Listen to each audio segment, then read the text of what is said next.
Every animal on Maplewood Farm had a job. Bella the cow gave milk, Cluckers laid eggs, and Porky the pig, well, he just rolled in the mud. Or so they thought, because every night after everyone went to sleep, Porky snuck out of his pen, opened a hidden flap in the chicken coop floor, and disappeared underground. Why? Because Porky was the farm's secret mail carrier, not for humans, but for animals across farms everywhere. Each letter came with a feather seal. No one knew who sent them. No one knew who read them, but Porky delivered them all, until one night he got a letter that wasn't sealed. No feather, no name, just one word: run. Confused, Porky looked around. The underground mail tunnel began to shake. The walls cracked.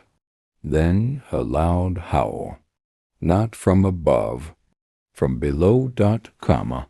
He stuffed the letter in his bag and ran to the surface. But the farm had changed. The moon was red. The animals were all awake, standing perfectly still. Eyes glowing, eyes glowing. "You're not supposed to read the unsealed ones," said a strange voice. It was a raven in a tiny postman's hat, sitting on top of the silo. The letter was meant for the next farm.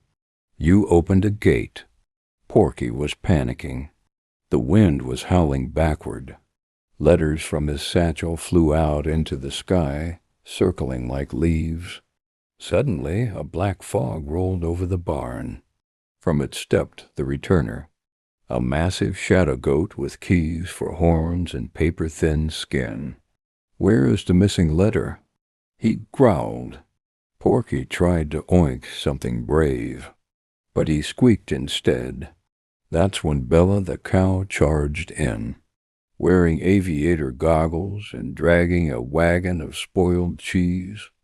"Hop in, mailboy," she yelled. They raced across the fields, with paper ghosts and floating ink monsters chasing behind. Cluckers flew above, dropping fake letters to confuse them. Tomo the lamb lit their path with glowing wool. Even the barn cat, who usually slept all day, joined the escape. Meowing battle cries, they made it to the old scarecrow. Behind it was the forgotten mailbox, ancient, dusty, sealed with cobwebs. Porky shoved the letter inside. Silence. Then the moon turned white again. The fog vanished. The other animals blinked normal once more. "What was that?" whispered Tomo. The raven landed on Porky's head. That was an echo letter. It was never meant to be read. But you little pig, you might just be the bravest mail carrier we've ever had. That night, Porky finally got his own letter. He opened it slowly. Inside one sentence: "Promotion granted. Welcome to the League of Shadow Post." He smiled and rolled right back into the mud, because tomorrow he'd be delivering mail to the moon farm.